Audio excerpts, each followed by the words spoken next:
Pinagpalang araw ng Martes mga ka-riders, yung PCX 160 po natin ay ini-install ng pina-install na ngayon ng electrician natin. Ngayon, eto na po. Bali ang kinabit po na horn, dual horn to, di ba? Dual horn.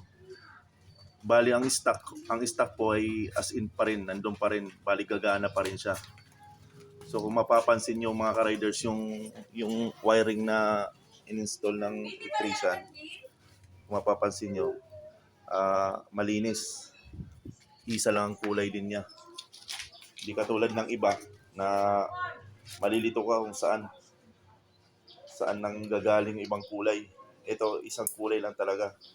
Kaya kung titingnan niyo, malinis ang pagka-install ng wiring.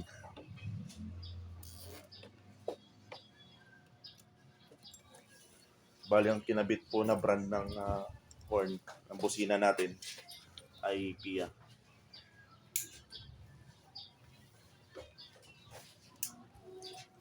Kung may mga katanungan kayo at may interesado magpa-install, PM niya lang po kayo at para ma-repair ko kayo sa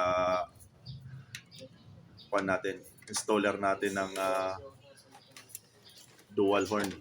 At saka nag-install din siya ng driving light. Tama ba? Okay, dito lang muna mga ka-riders. Maraming salamat.